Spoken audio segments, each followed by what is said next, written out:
IPU की president और Tanzania संयुक्त गणराज्य की नेशनल असेंबली के अध्यक्ष माननीय डॉक्टर तुलिया एक्सन का स्वागत करते हुए अत्यंत प्रसन्नता हो रही है। वे हमारी सम्मानित अतिथि के रूप में भारत की आधिकारिक यात्रा पर आई है। ये हमारे लिए खुशी की बात है कि डॉक्टर एक्सन बजट सत्र को देखने के लिए यहाँ उपस्थित है। माननीय डॉक्टर तुलिया एक्सन शुक्रवार दिनांक 19 जुलाई 2024 को भारत पहुंची। उन्होंने 21 जुलाई 2024 को आगरा का भ्रमण किया और इस समय वह विशेष बॉक्स में आसीन है। हम भारत में उनके सुखद और सफल प्रवास की कामना करते हैं। हम अंतर संसदीय संघ के प्रेसिडेंट के रूप में उनकी भूमिका के लिए सफलता की भी कामना करते हैं। उनके माध्यम से हम तंजानिया गणराज्य की संसद के सदस्यों, तंजानिया की सरकार तथा वहां की मित्र जनता को बधाई और शुभकामनाएं देते हैं। माननीय सदस्यगण, जैसा कि आपको समाचार भाग 2 के माध्यम से पहले ही सूचित किया जा चुका है कि माननीय वित्त मंत्री जी के बजट भाषण की प्रतियां हार्ड कॉपी के रूप में उपलब्ध कराई जाएगी। अतः बजट प्रस्तुत हो जाने के पश्चात माननीय सदस्य कृपया बजट भाषण की अपनी अपनी प्रति प्रकाशन काउंटर से प्राप्त कर लें। आपको ये भी सूचित किया जाता है कि माननीय मंत्री द्वारा बजट प्रस्तुत किए जाने के पश्चात बजट की प्रतियां आपको मेंबर्स पोर्टल के माध्यम से भी उपलब्ध करा दी जाएगी। माननीय वित्त मंत्री Shrimati Nirmala Sitharaman.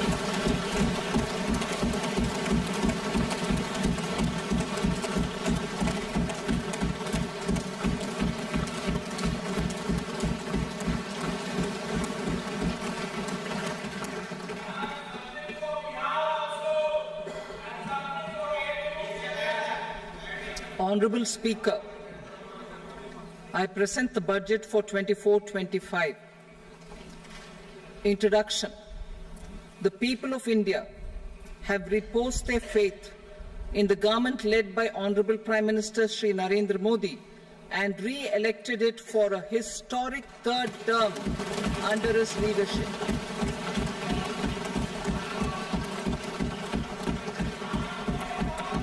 We are grateful for their support, faith, and trust in our policies.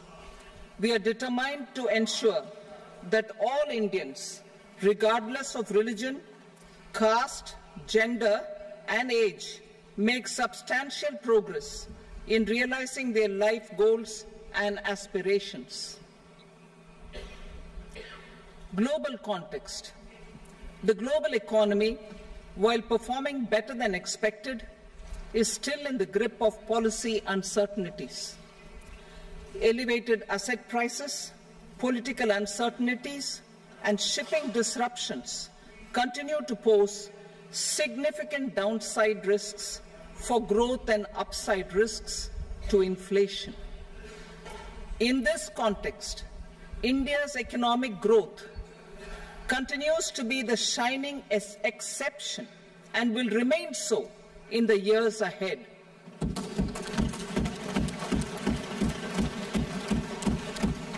India's inflation continues to be low, stable, and moving towards the 4% target. Core inflation, that is non-food and non-fuel, currently is 3.1%. Steps are being taken to ensure supplies of perishable goods reach markets adequately. Interim budget. As mentioned in the interim budget, we need to focus on 4 major castes, namely the Garib, Mahilaye, Yuva, and Annadata, the poor, women, youth, and the farmer.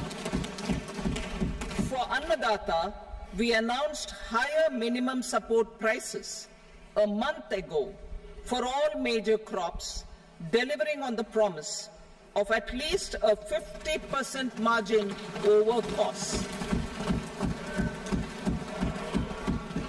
Pradhan Mantri Garib Kalyan Anna Yojana was extended for 5 years, benefiting more than 80 crore people. Administrative actions for approval and implementation of various schemes announced in the interim budget are well underway. The required allocations have been made. Budget theme. Turning attention to the full year and beyond in this budget, we particularly focus on employment, skilling, MSMEs, and the middle class. I am happy to announce the Prime Minister's package of 5 schemes and initiatives to facilitate employment, skilling, and other opportunities for 4.1 crore youth over a 5-year period, with a central outlay of 2 lakh crore rupees. I will speak about them shortly, while more details may be seen in the annexure. This year, I've made a provision of 1.48 lakh rupees, 1.48 lakh crore rupees for education, employment, and skilling. Budget priorities. The people have given a unique opportunity to our government to take the country on the path of strong development and an all-round prosperity. In the interim budget, we promise to present a detailed roadmap for our pursuit of Viksit Bharat. In line with the strategy set out in the interim budget, this budget envisages sustained efforts on the following 9 priorities for generating ample opportunities for all. Number 1, productivity and resilience in agriculture. Number 2, employment and skilling. Number 3, inclusive human resource development and social justice. 4, manufacturing and services. 5, urban development. 6, energy security. 7, infrastructure. 8, innovation, research and development. And 9, next generation reforms. Subsequent budgets will build on these and add more priorities and actions. A more detailed formulation will be carried out as part of the economic policy framework, about which I will speak later in this speech. This budget details some of the specific actions to be initiated in the current year towards fulfillment of these priorities, with potential for transformative changes. The budget also covers some of the previously made announcements, with intent to strengthen them and step up their implementation for expediting our journey towards the goal of Viksit Bharat. Priority 1, productivity and resilience in agriculture. Transforming agricultural research. Our government will undertake a comprehensive review of the agricultural research setup to bring the focus on raising productivity and developing climate-resilient varieties. Funding will be provided in challenge mode, including to the private sector. Domain experts, both from the government and outside, will oversee the conduct of such research. Release of new varieties.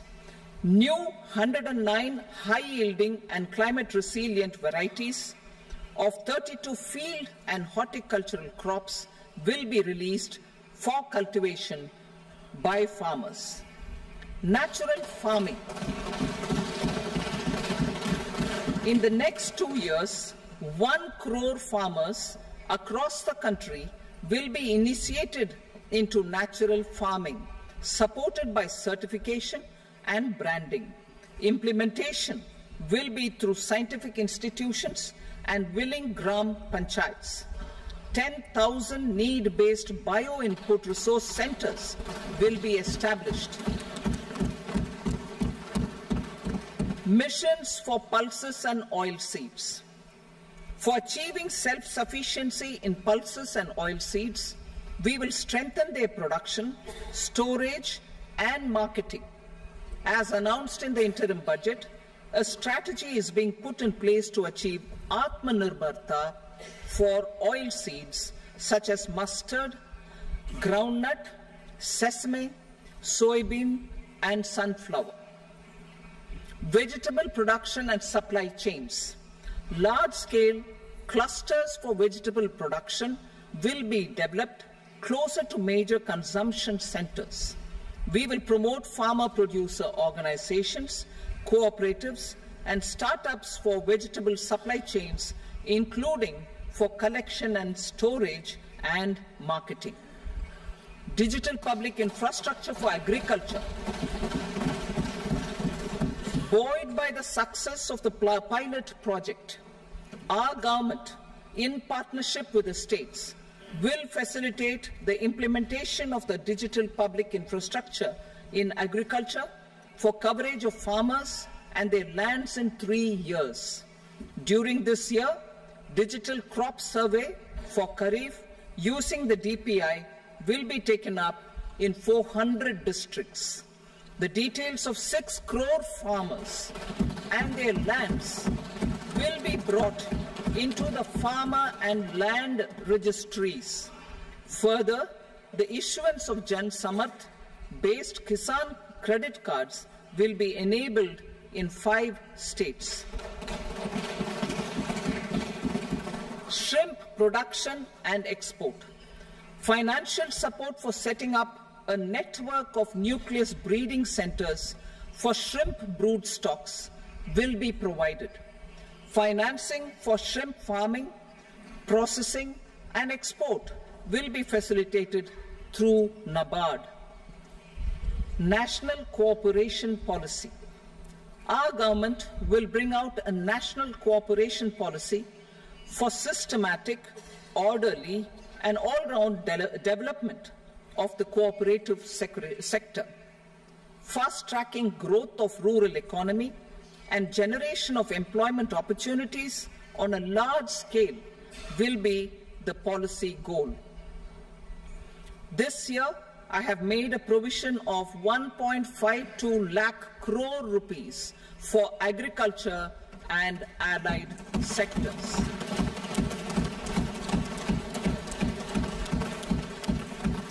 Priority 2, employment and skilling.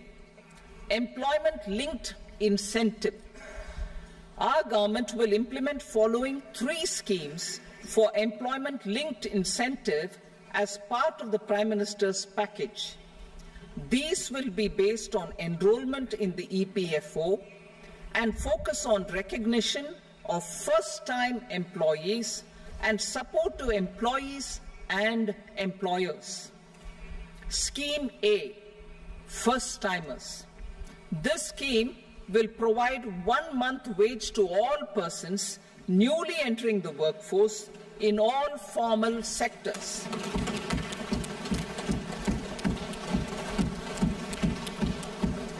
Direct benefit transfer of 1 month's salary in 3 installments to first-time employees as registered in the EPFO will be up to 15,000 rupees. The eligibility limit will be a salary of 1 lakh per month. The scheme is expected to benefit 210 lakh youths.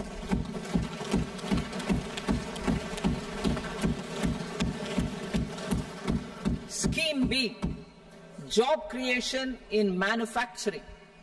This scheme will incentivize additional employment in the manufacturing sector linked to the employment of first-time employees.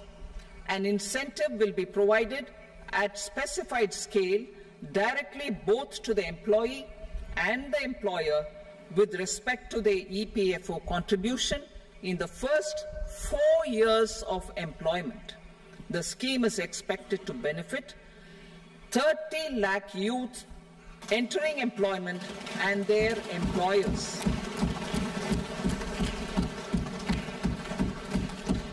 Scheme C, support to employers.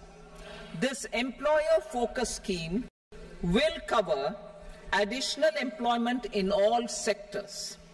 All additional employment within a salary of 1 lakh rupee per month will be counted. The government will reimburse to employers up to 3,000 rupees per month for 2 years towards the EPFO contribution for each additional employee. The scheme is expected to incentivize additional employment of 50 lakh persons.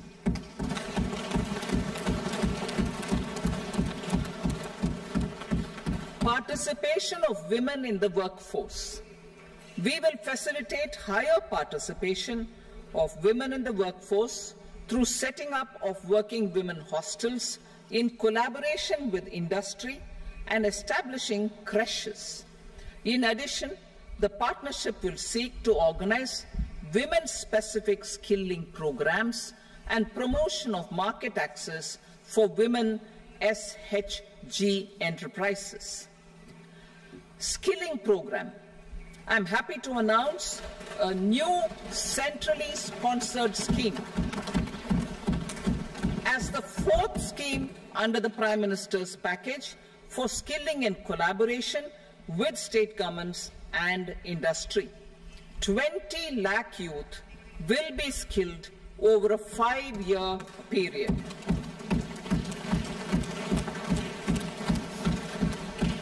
"1,000 industrial training institutes will be upgraded in hub and spoke arrangements with outcome orientation. Course content and design will be aligned to the skill needs of industry, and new courses will be introduced for emerging needs." Skilling loans. The model skill loan scheme will be revised to facilitate loans up to 7.5 lakh rupees with a guarantee from a government-promoted fund. This measure is expected to help 25,000 students every year.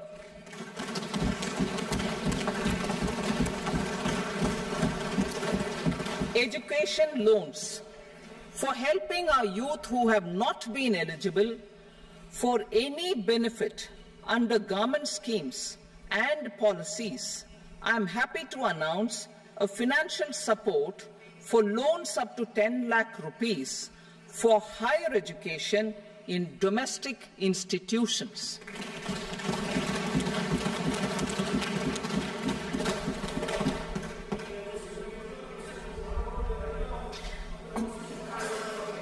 E-vouchers for this purpose.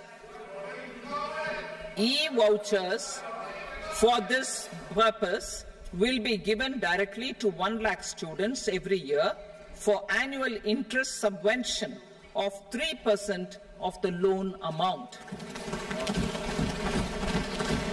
Priority 3, inclusive human resource development and social justice.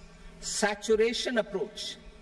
Our government is committed to all-round, all-pervasive and all-inclusive development of people, particularly farmers, youth, women, and the poor. For achieving social justice comprehensively, the saturation approach of covering all eligible people through various programs, including those for education and health, will be adopted to empower them by improving their capabilities. Implementation of schemes meant for supporting economic activities by craftsmen, artisans, self-help groups, scheduled caste, scheduled tribe, and women entrepreneurs and street vendors such as the PM Vishwakarma, PM Swanidhi, National Livelihood Missions, and Stand Up India will be stepped up. Purvodaya. The states in the eastern part of the country are rich in endowments and have strong cultural traditions. We will formulate a plan, Purvodaya, for the all-round development of the eastern region of the country, covering Bihar, Jharkhand, West Bengal, Odisha, and Andhra Pradesh. This will cover human resource development, infrastructure, and generation of economic opportunities to make the region an engine to attain Vikasit Bharat. On the Amritsar-Kolkata Industrial Corridor, we will support development of an industrial node at Gaya. This corridor will catalyze industrial development of the eastern region. The industrial node at Gaya will also be a good model for developing our ancient centers of cultural importance into future centers of modern economy. This model shall showcase Vikas B, Virasat B in a growth trajectory. We will also support development of road connectivity projects, namely 1. Patna-Purnia Expressway, 2. Buxar-Bhagalpur Expressway, 3. Bodh Gaya, Rajgir, Vaishali and Darbhanga spurs, and 4. Additional 2-lane bridge over River Ganga at Buxar at a total cost of 26,000 crore rupees.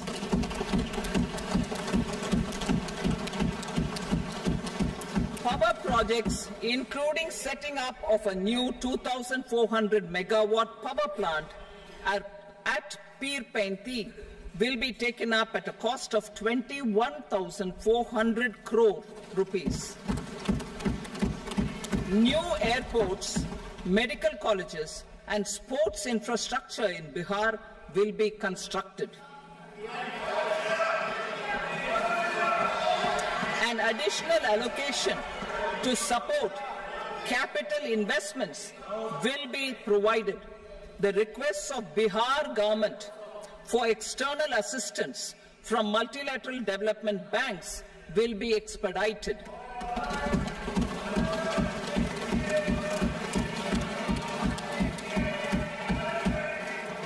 Andhra Pradesh Reorganization Act. Our government has made concerted efforts to fulfill the commitments in Andhra Pradesh Reorganization Act.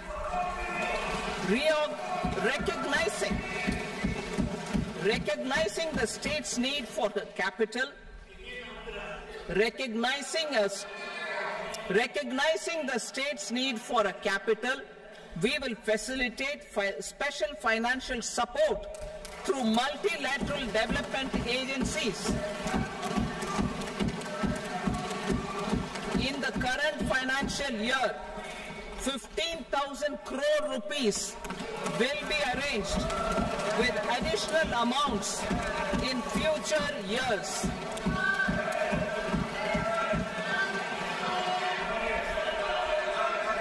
Our government is fully committed to financing and early completion of the Polavaram irrigation project, which is the lifeline for Andhra Pradesh and its farmers. This will facilitate our country's food security as well. Under the Andhra Pradesh Reorganization Act, for promoting industrial development, funds will be provided for essential infrastructure such as water, power, railways, and roads. In Kopparthi node on the Visakhapatnam-Chennai Industrial Corridor and Varavakal node on the Hyderabad-Bengaluru Industrial Corridor. An additional allocation will be provided this year towards capital investment for economic growth. Grants for backward regions of Rayalaseema, Prakasham, North Coastal Andhra, as stated in the Act, will be provided. PM Awas Yojana. 3 crore additional houses under the PM Awas Yojana in rural and urban areas in the country have been announced, for which the necessary allocations are being made. Women-led development. For promoting women-led development, the budget carries an allocation of more than 3 lakh crore for schemes benefiting women and girls. This signals our government's commitment for enhancing women's role in economic development. Pradhan Mantri Janjatiya Unnat Gram Abhiyan. For improving the socio-economic condition of tribal communities, we will launch the Pradhan Mantri Janjatiya Unnat Gram Abhiyan by adopting saturation coverage for tribal families in tribal majority villages and aspirational districts.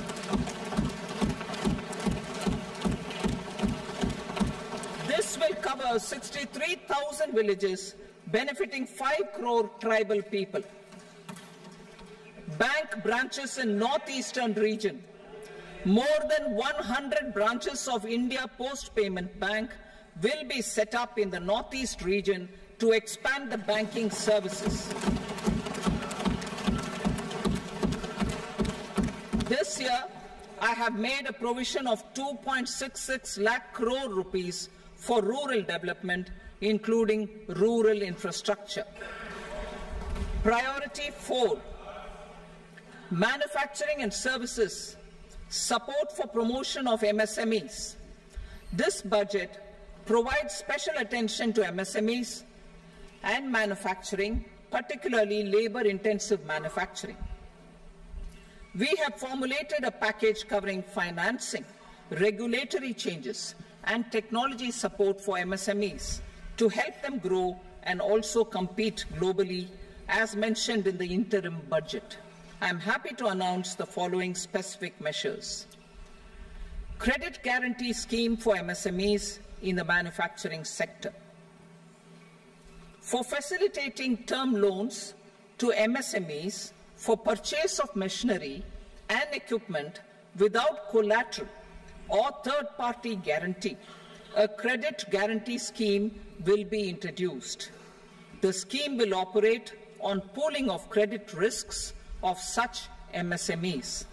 A separately constituted self-financing guarantee fund will provide to each applicant guarantee cover up to 100 crore rupees, while the loan amount may be larger.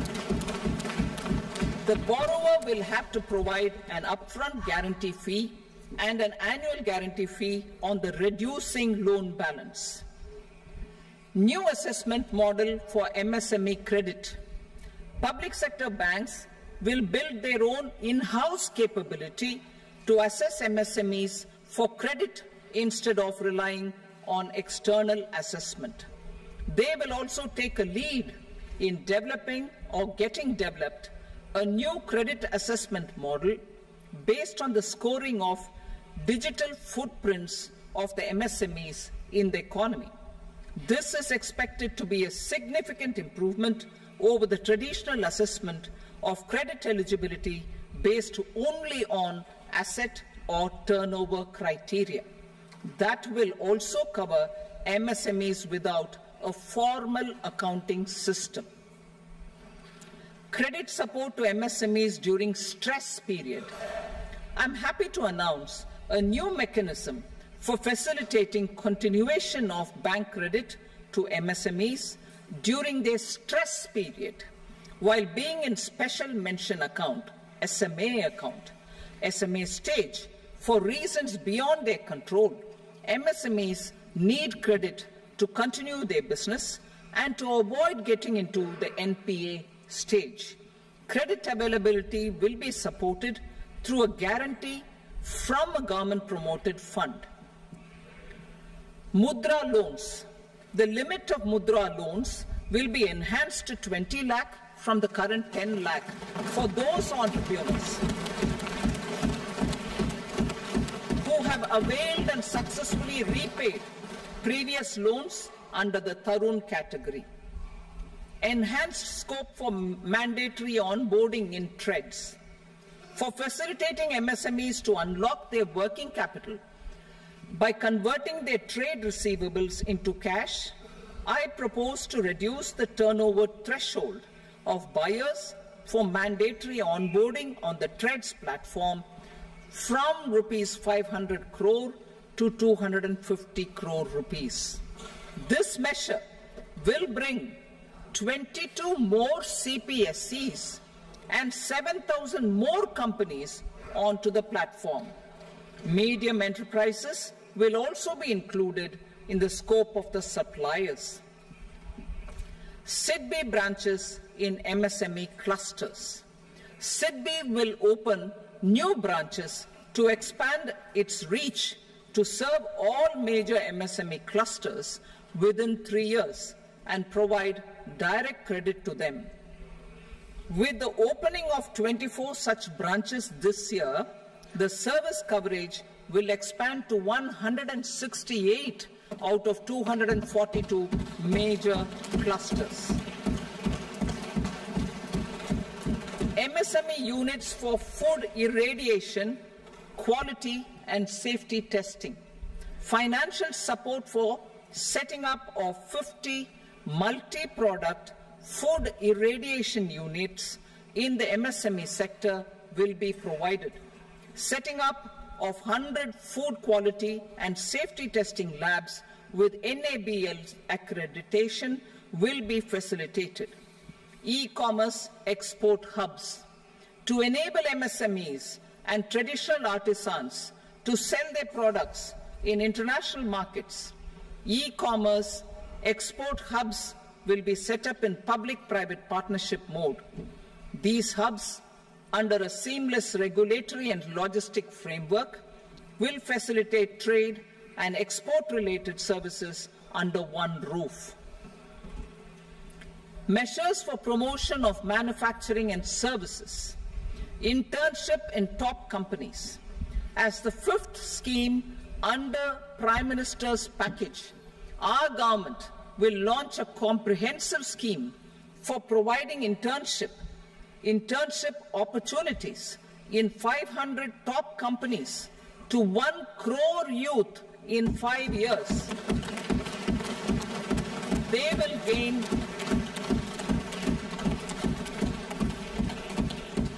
will gain exposure for 12 months to real-life business environment, varied professions, and employment opportunities.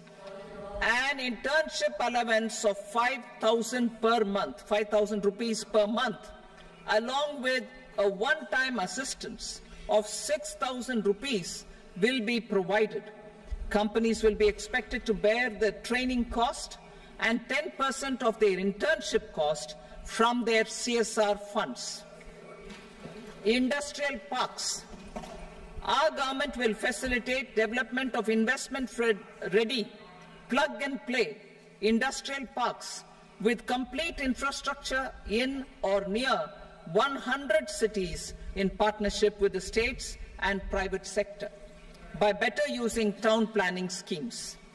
12 industrial parks under the National Industrial Corridor Development Program also will be sanctioned.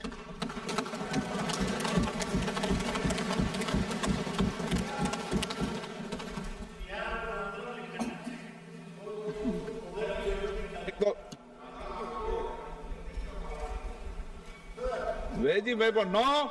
Please, Patty.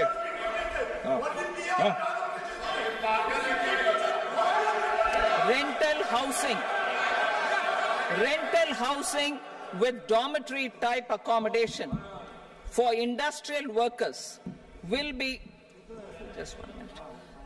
Rental housing, I repeat, rental housing with dormitory type accommodation for industrial workers will be facilitated in PPP mode with VGF support and commitment from anchor industries. Shipping industry, ownership, leasing and flagging reforms will be implemented to improve the share of Indian shipping industry and generate more employment. Critical mineral mission. We will set up a critical mineral mission for domestic production, recycling of critical minerals, and overseas acquisition of critical mineral assets. Its mandate will include technology development, skilled workforce, extended producer responsibility framework, and a suitable financing mechanism. Offshore mining of minerals. Our government will launch the auction of the first tranche of offshore blocks for mining, building on the exploration already carried out. Digital public infrastructure applications. Turning to the services sector, I propose development of DPI applications at population scale for productivity gains, business opportunities, and innovation by the private sector. These are planned in the areas of credit, e-commerce, education, health, law and justice, logistics, MSME service delivery, and urban governance. Integrated technology platform for IBC ecosystem.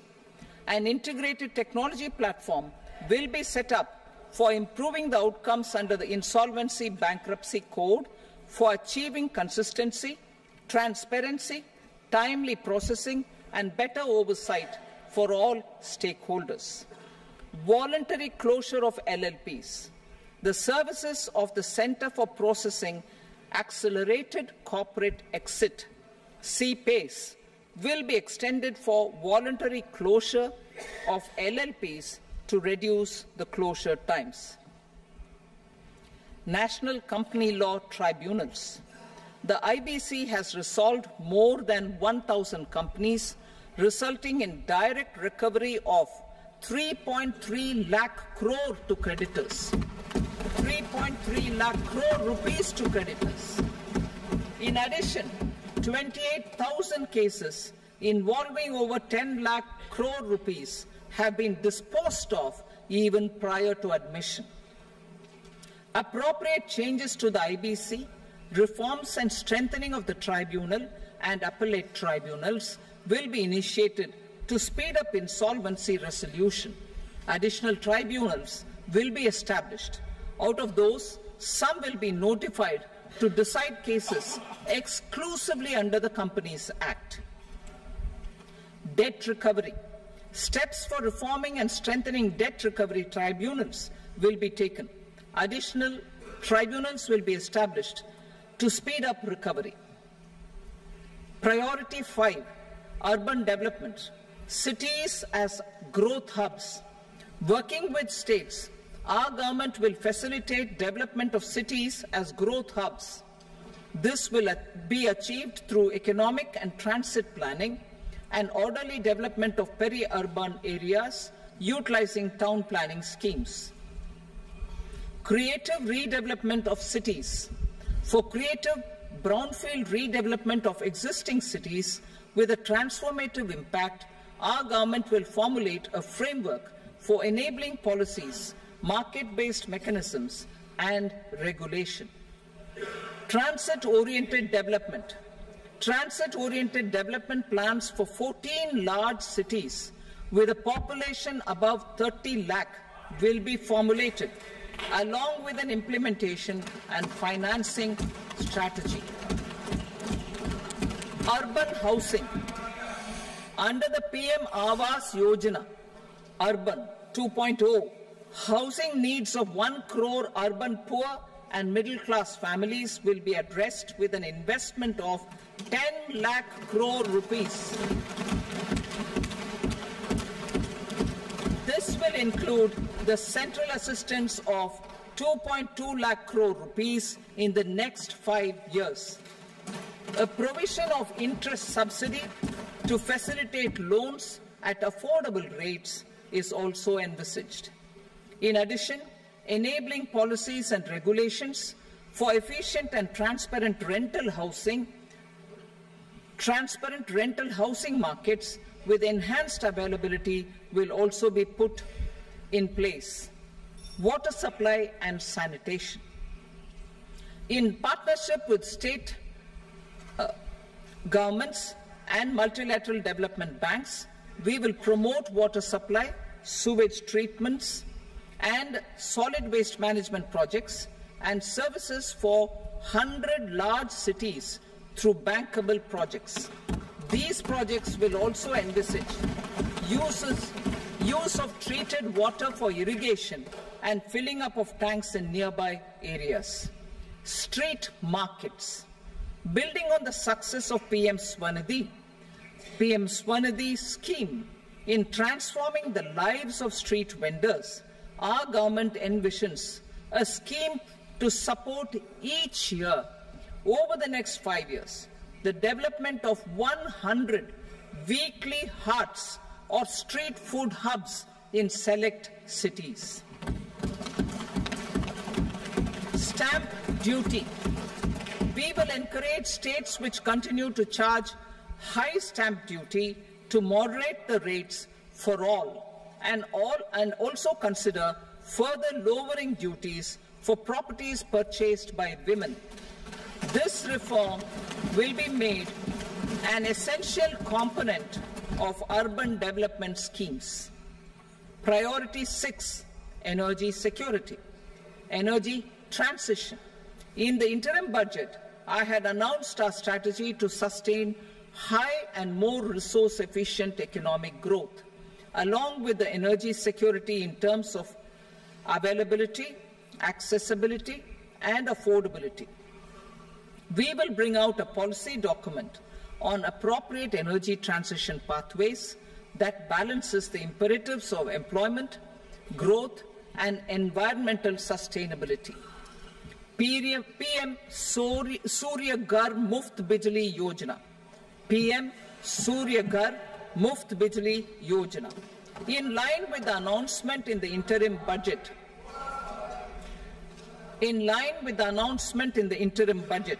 PM Surya Ghar Muft Bijli Yojana has been launched to install rooftop solar plants to enable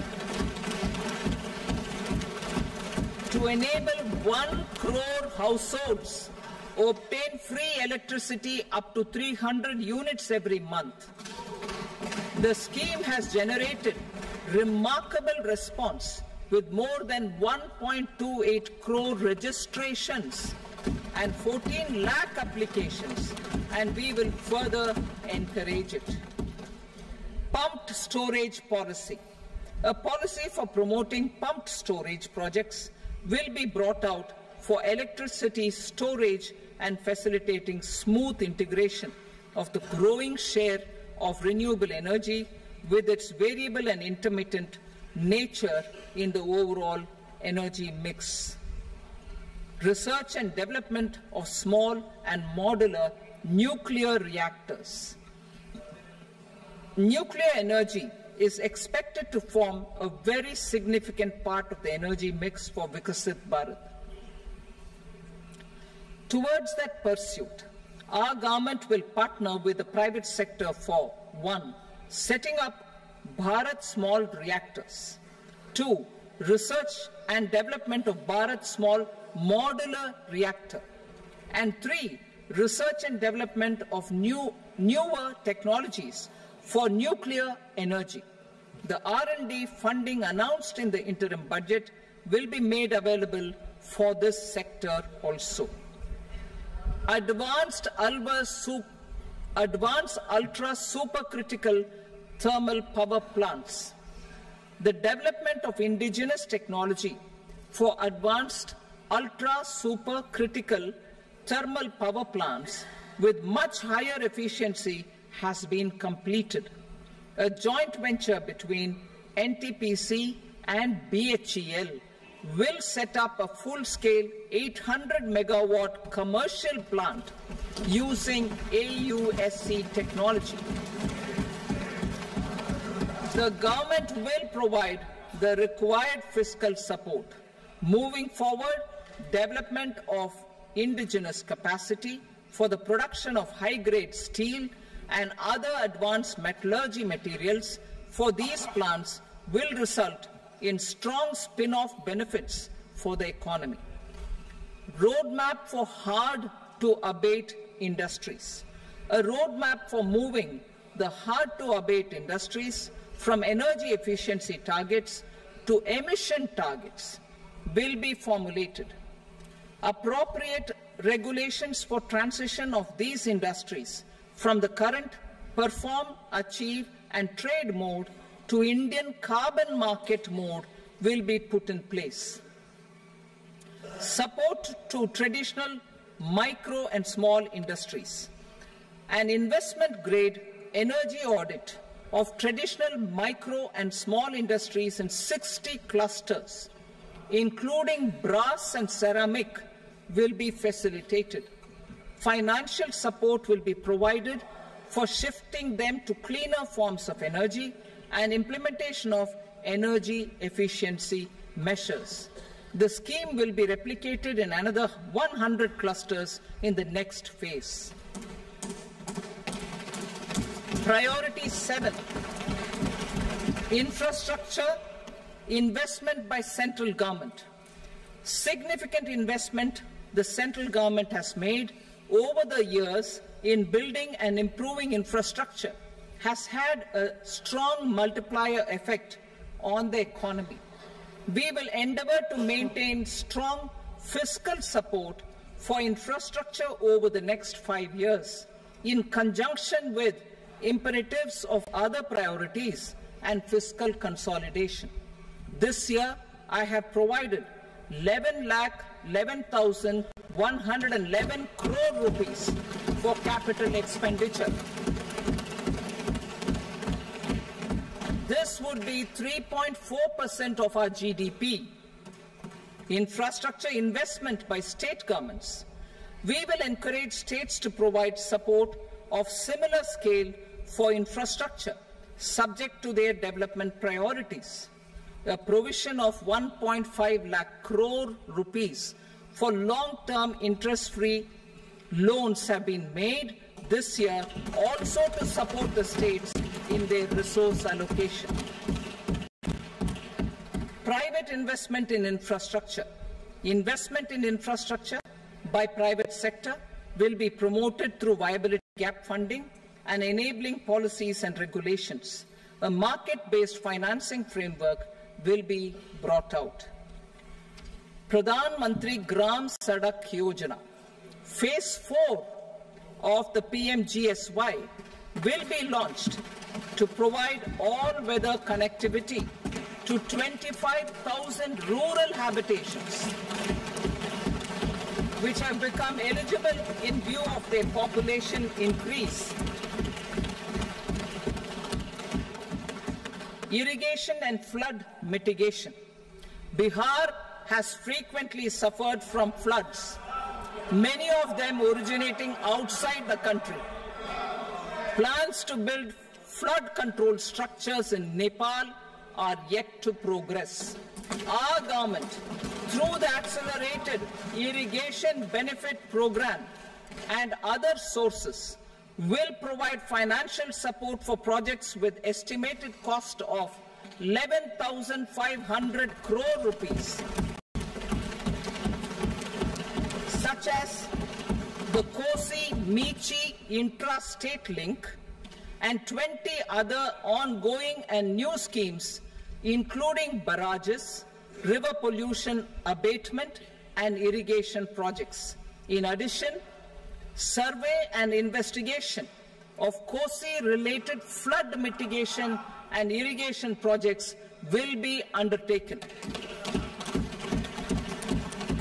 Assam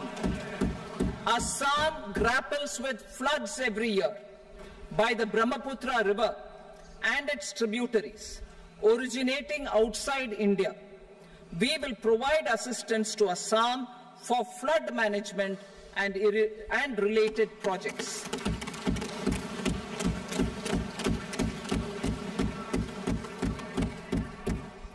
Himachal Pradesh suffered extensive losses due to floods last year. Our government will provide assistance to the state for reconstruction and rehabilitation through multilateral development assistance.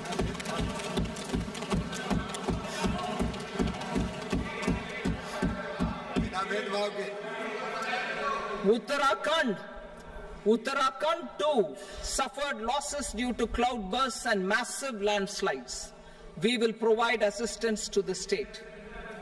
Recently, Sikkim witnessed devastating flash floods and landslides that wreaked havoc across the state. Our government will provide assistance to the state. Tourism. Tourism has always been a part of our civilization. Our efforts in positioning India as a global tourist destination will also create jobs, stimulate investments, and unlock economic opportunities for other sectors. In addition to the measures outlined in the interim budget, I propose the following measures. Vishnupad Temple at Gaya and Mahabodhi Temple at Bodh Gaya in Bihar are of immense spiritual significance.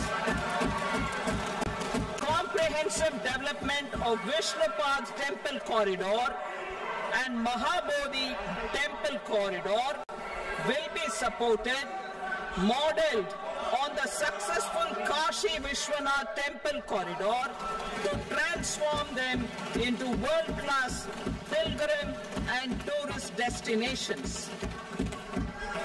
Rajgir holds immense religious significance for Hindus, Buddhists and Jains. The 20th Tirthankara Muniswarata temple in the Jain temple complex is ancient. The Saptarishi or the 7 hot springs form a warm water Brahmkund that is sacred. A comprehensive development initiative for Rajgir will be undertaken. Our government will support the development of Nalanda as a tourist center, besides reviving Nalanda University to its glorious stature. Odisha's scenic beauty, temples, monuments, craftsmanship, wildlife sanctuaries, natural landscapes, and pristine beaches make it an ultimate tourism destination. Our government will provide assistance for their development to Odisha as well. Priority 8, innovation, research and development. We will operationalize the Anusandhan National Research Fund for basic research and prototype development.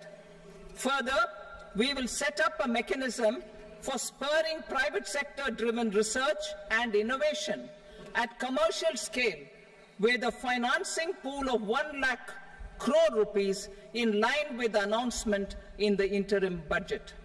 Space economy. With our continued emphasis on expanding the space economy by 5 times in the next 10 years, a venture capital fund of 1,000 crore rupees will be set up. Priority 9, next generation reforms. Economic policy framework. We will formulate an economic policy framework to delineate the overarching approach to economic development and set the scope of the next generation of reforms for facilitating employment opportunities and sustaining high growth. Our government will initiate and incentivize reforms for 1. Improving productivity of factors of production, and 2. Facilitating markets and sectors to become more efficient. These reforms will cover all factors of production, namely land, labor, capital, and entrepreneurship, and technology as an enabler of improving total factor productivity and bridging inequality. Effective implementation of several of these reforms requires collaboration between the center and the states and building consensus as development of the country lies in development of the states. for promoting competitive federalism and incentivizing states for faster implementation of reforms, I propose to earmark a significant part of the 50-year interest-free loan. Working with the states, we will initiate the following reforms.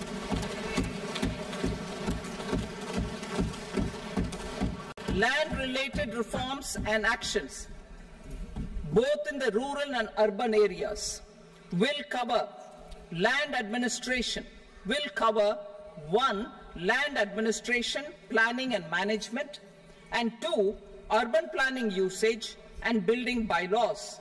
These will be incentivized for completion within the next 3 years through appropriate fiscal support. Rural land-related actions. Rural land-related actions will include 1. Assignment of unique land parcel identification number, UL PIN, or Bhu Aadhaar for all lands. 2. Digitization of cadastral maps. 3. Subdivisions, survey of map subdivisions as per current ownership. 4. Establishment of land registry. And 5. Linking to the farmers registry. These actions will also facilitate credit flow and other agricultural services. Urban land-related actions. Land records in urban areas will be digitized with GIS mapping. An IT-based system for property record administration, updating, and tax administration will be established. These will also facilitate improving the financial position of urban local bodies. Labor-related reforms. Services to labor. Our government will facilitate the provision of a wide array of services to labor, including those for employment and skilling. A comprehensive integration of eShram portal with other portals will facilitate such one-stop solution. Open architecture databases for the rapidly changing labor market, skill requirements, and available job roles, and a mechanism to connect job aspirants with potential employers and skill providers will be covered in these services. Shram Suvidha and Samadhan portal. Shram Suvidha and Samadhan portal will be revamped to enhance ease of compliance for industry and trade. Capital and entrepreneurship related reforms, financial sector vision and strategy. For meeting financing needs of the economy, our government will bring out a financial sector vision and strategy document to prepare the sector in terms of size, capacity, and skills. This will set the agenda for the next 5 years and guide the work of the government, regulators, financial institutions, and market participants. Taxonomy for climate finance. We will develop taxonomy for climate finance for enhancing the availability of capital for climate adaptation and mitigation. This will support achievement of the country's climate commitments and green transition. Variable capital company structure. We will seek the required legislative approval for providing an efficient and flexible mode for financing leasing of aircrafts and ships and pooled funds of private equity through a variable company structure. Foreign direct investment and overseas investment. The rules and regulations for foreign direct investment and overseas investments will be simplified to 1. Facilitate foreign direct investments, 2. Nudge prioritization, and 3. Promote opportunities for using Indian rupee as a currency for overseas investment. NPS Vatsalya. NPS Vatsalya, a plan for contribution by parents and guardians for minors, will be started. On attaining the age of majority, the plan can be converted seamlessly into a normal NPS account. Use of technology. We have successfully used technology for improving productivity and bridging inequality in our economy during the past 10 years. Public investment in digital infrastructure and innovations by the private sector have helped in improving access of all citizens, particularly the common people, to market resources, education, health and services. We will step up adoption of technology towards digitalization of the economy. Ease of doing business. For enhancing ease of doing business, we are already working on the Jan Vishwas Bill 2.0. Further, states will be incentivized for implementation of the business reforms, action plans and digitalization.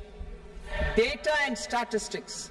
For improving data governance, collection, processing and management of data and statistics, different sectoral databases, including those established under the Digital India Mission, will be utilized with active use of technology tools. New pension scheme. The committee to review the NPS has made considerable progress in its work. I'm happy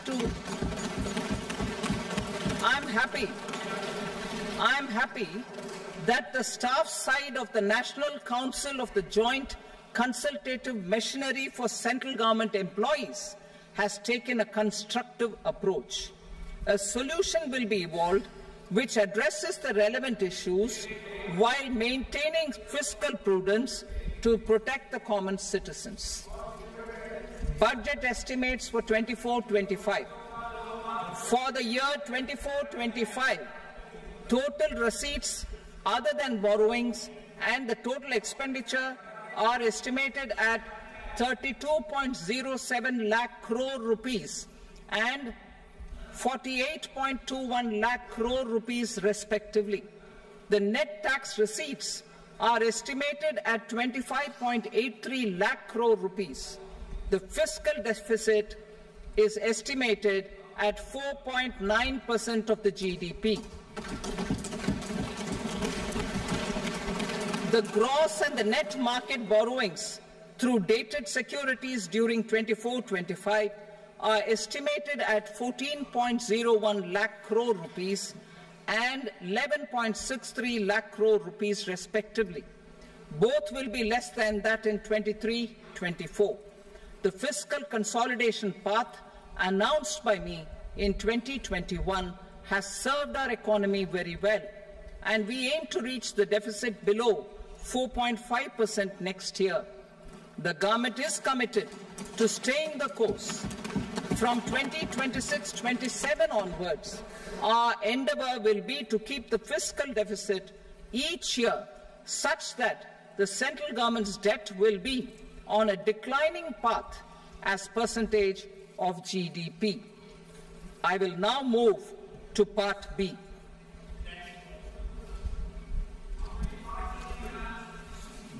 Indirect taxes. Sir, I start with GST. It has decreased tax incidence on the common man, reduced compliance burden and logistics cost for trade and industry, and enhanced revenues of the central and the state governments. It is a success of vast proportions. To multiply the benefits of GST, we will strive to further simplify and rationalize the tax structure and endeavour to expand it to the remaining sectors. My proposals for customs duties intend to support domestic manufacturing, deepen local value addition, promote export competitiveness, and simplify taxation while keeping the interest of the general public and consumers surmount. In Budget 22-23, we reduced the number of customs duty rates. I propose to undertake a comprehensive review of the rate structure over the next 6 months to rationalize and simplify it for ease of trade, removal of duty inversion, and reduction of disputes. I shall now take up sector-specific customs duty proposals. Medicine and medical equipments. To To provide relief to cancer patients, I propose to fully exempt 3 more medicines from customs duties.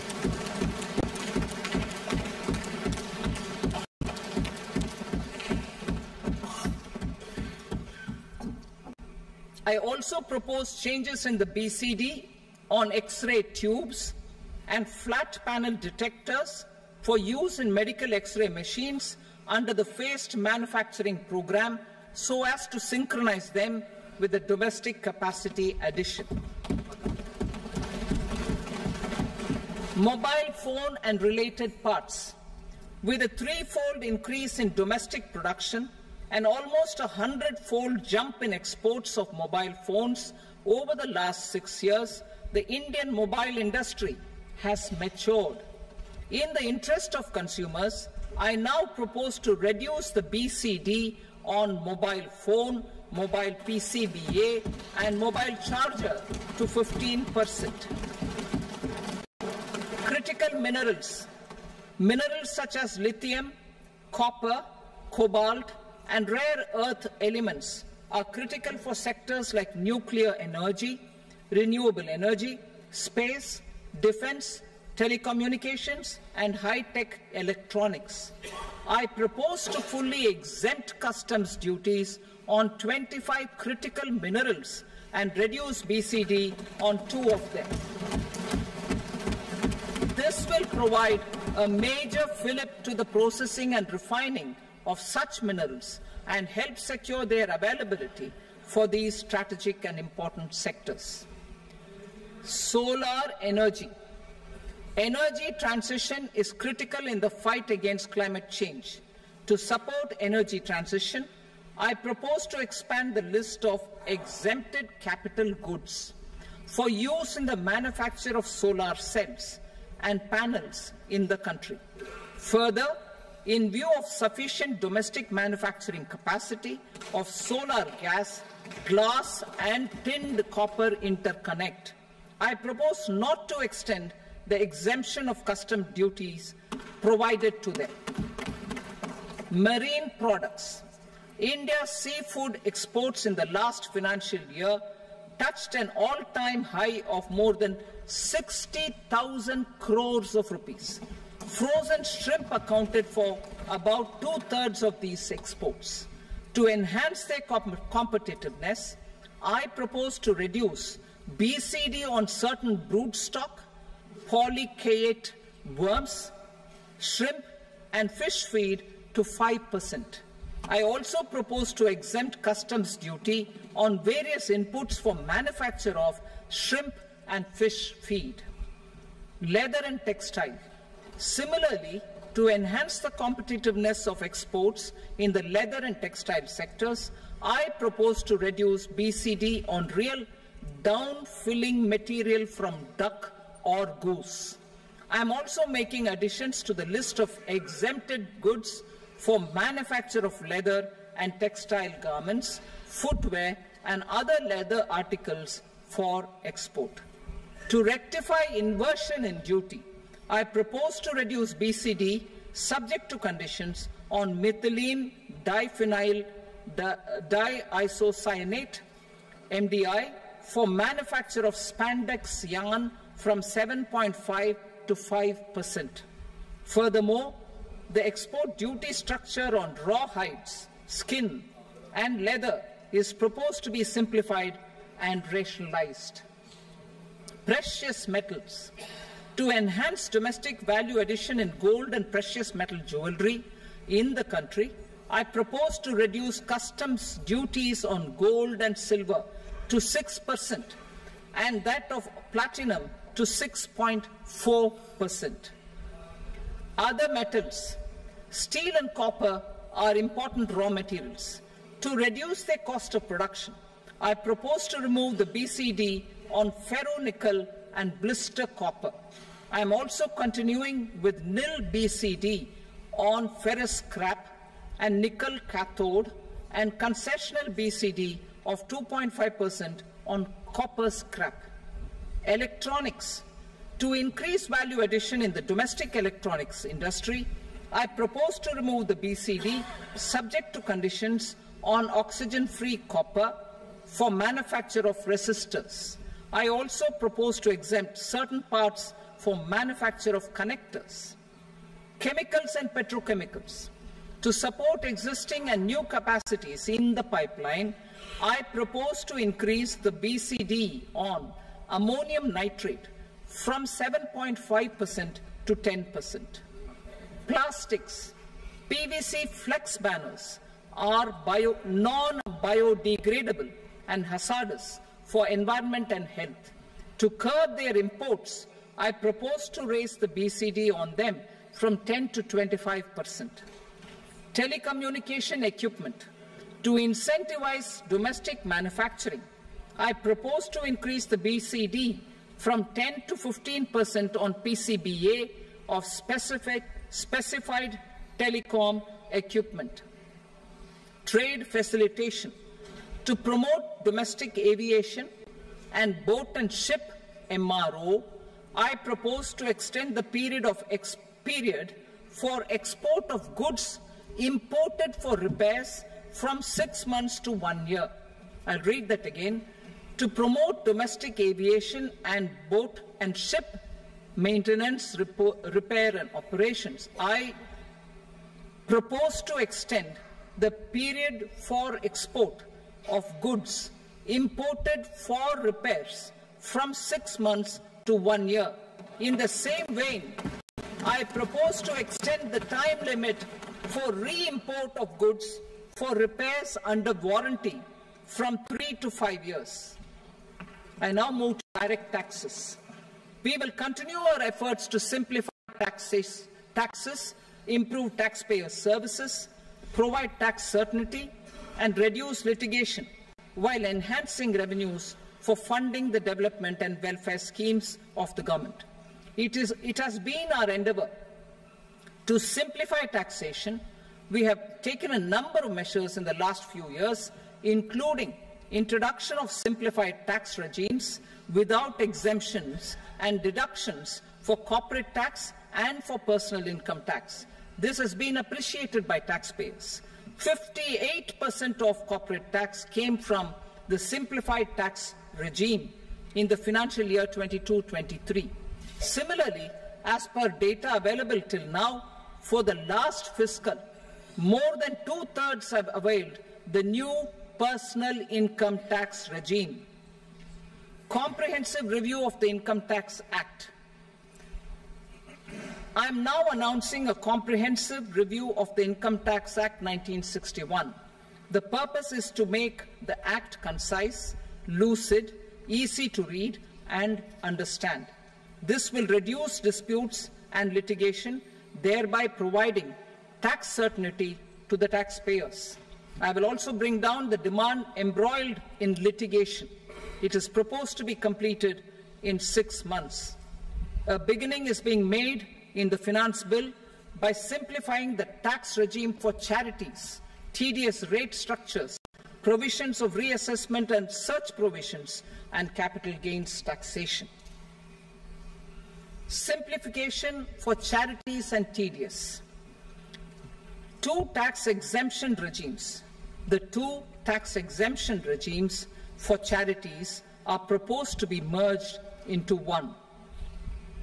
The 5% TDS rate on many payments is being merged into the 2% TDS rate, and the 20% TDS rate on repurchase of units by mutual funds or UTI is being withdrawn. TDS rate on e-commerce operators is proposed to be reduced from 1 to 0.1%. Moreover, credit of TCS is proposed to be given in the TDS to be deducted on salary. Further, I propose to decriminalize delay for payment of TDS up to the due date of filing statement for the same. I also plan to provide a standard operating procedure for TDS defaults and simplify and rationalize the compounding guidelines for such defaults. Simplification of reassessment. I propose to thoroughly simplify the provisions for reopening and reassessment.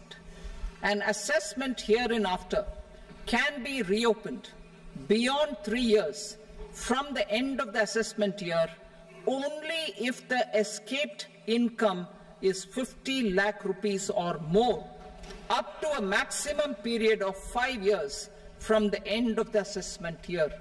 Even in such cases, a time limit of 6 years before the year of the search, as against the existing time limit of 10 years, is being proposed. This will reduce tax uncertainty and disputes. Simplification and rationalization of capital gains. Capital gains taxation is also proposed to be hugely simplified. Short-term gains on certain financial assets shall henceforth attract a tax rate of 20%, while that on all other financial assets and all non-financial assets shall continue to attract the applicable tax rate. Long-term gains on all financial and non-financial assets, on the other hand, will attract a tax rate of 12.5%. For the benefit of the lower and the middle income classes, I propose to increase the limit of exemption of capital gains on certain financial assets to 1.25 lakh rupees per year. Listed financial assets held for more than a year will be classified as long-term, while unlisted financial assets and all non-financial assets will have to be held for at least 2 years to be classified as long-term. Unlisted bonds and debentures, debt mutual funds, and market-linked debentures, irrespective of holding period, however, will attract tax on capital gains at applicable rates.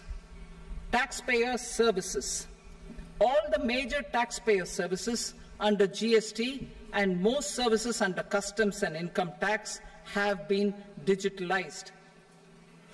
All remaining services of customs and income tax, including rectification and order giving effect to appellate orders, shall be digitalized and made paperless over the next 2 years. Litigation and appeals. While our concerted efforts to reduce pendency of appeals at various appellate fora are beginning to show good results, it will continue to engage our highest attention. To dispose of the backlog of first appeals, I plan to deploy more officers to hear and decide such appeals, especially those with large tax effect. For resolution of certain income tax disputes pending an appeal, I am also proposing Vivad Se Vishwas Scheme 2024. Further, I propose to increase monetary limits for filing appeals related to direct taxes, excise and service tax in the tax tribunals, high courts and Supreme Court to 60 lakh rupees, 2 crore rupees and 5 crore respectively. With a view to reduce litigation and provide certainty in international taxation, we will expand the scope of safe harbor rules and make them more attractive. We will also streamline the transfer pricing assessment procedure. Employment and investment. I have a few proposals to promote investment and foster employment. First of all, to bolster the Indian startup ecosystem, boost the entrepreneurial spirit, and to support innovation, I propose to abolish the so-called angel tax for all classes of investors. Second, there is tremendous potential for cruise tourism in India. To give a fillip to this employment-generating industry, I am proposing a simpler tax regime for foreign shipping companies operating domestic cruises in the country. Third, India is a world leader in the diamond cutting and polishing industry, which employs a large number of skilled workers. To further promote the development of this sector, we would provide for safe harbor rates for foreign mining companies selling raw diamonds in the country.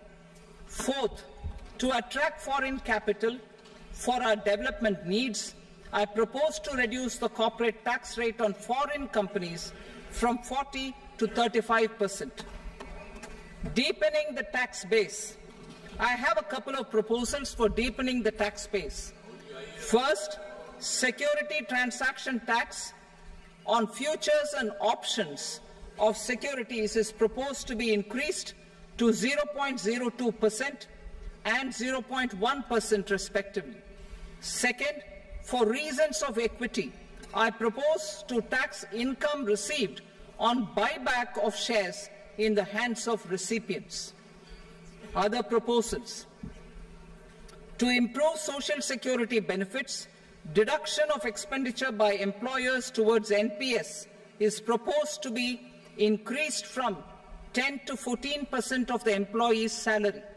Similarly, deduction of this expenditure up to 14% of salary from the income of employees in private sector, public sector banks and undertakings opting for the new tax regime is proposed to be provided. Indian professionals working in multinationals get ESOPs and invest in social security schemes and other movable assets abroad. Non-reporting of such small foreign assets has penal consequences under the Black Money Act. Such non-reporting of movable assets up to 20 lakh rupees is proposed to be depenalized. Other major proposals in the finance bill relate to withdrawal of equalization levy of 2%, expansion of tax benefits to certain funds and entities in IFSCs, and immunity from penalty and prosecution to Benamidar on full and true disclosure so as to improve conviction under the Benami Transaction Prohibition Act 1988. Personal income tax. Coming to personal income tax rates, I have two announcements to make for those opting for the new tax regime. First, the standard deduction for salaried employees is proposed to be increased from 50,000 to 75,000 rupees.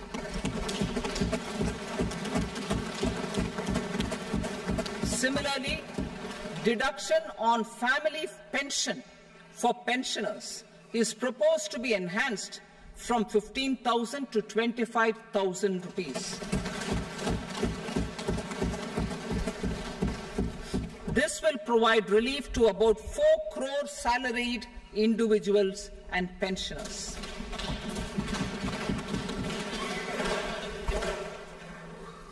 Second, in the new tax regime, the tax rate structure is proposed to be revised as follows. 0 to 3 lakh rupees, nil. 3 to 7 lakh rupees, 5%. 7 to 10 lakh rupees, 10%. 10 to 12 lakh rupees, 15%. 12 to 15 lakh rupees, 20%. And above 15 lakh rupees, 30%. As a result of these changes, a salaried employee in the new tax regime stands to save up to 17,500 rupees in income tax.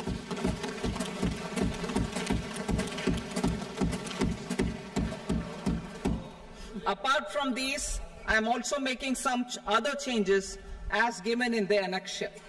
As a result of these proposals, revenue of about 37,000 crore, that is 29,000 crore in direct taxes and 8,000 crore in indirect taxes will be foregone, while revenue of about 30,000 crore rupees will be additionally mobilized. Thus, the total revenue foregone is about 7,000 crores annually. Mr. Speaker, sir, with this, I commend the budget to this august House. Jai Hind.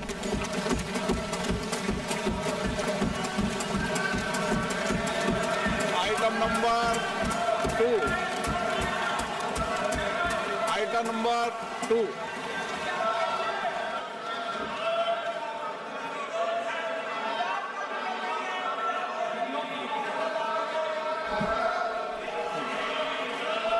Sir, with your permission, I rise to lay on the table the following statements under Section 3 of the Fiscal Responsibility and Budget Management, FRBM Act 2003, Medium-Term Fiscal Policy cum Fiscal Policy Strategy Statement and Macroeconomic Framework Statement. Item number 3. Sir, with your permission, I rise to move for leave to introduce the Finance Number 2 Bill 2024. प्रश्न ये कि विधेयक को पुनर्स्थापित करने की अनुमति प्रदान की जाए। जो सदस्य इसके पक्ष में हाँ कहें, जो सदस्य विरोध में ना कहें। मेरे विचार में निर्णय हाँ वालों के पक्ष में अनुमति प्रदान की जाती है। माननीय मंत्री जी, अब विधेयक पुनर्स्थापित करें। Sir, I introduce the bill. Item number 4. The Union Territory of Jammu and Kashmir budget. Sir, I rise to present a statement, Hindi and English versions, of the estimated receipts and expenditure of the Union Territory of Jammu and Kashmir for the year 24-25. सभा की कार्रवाई कल बुधवार दिनांक 24 जुलाई 2024 को प्राप्त 11 बजे तक के लिए स्थगित की जाती है।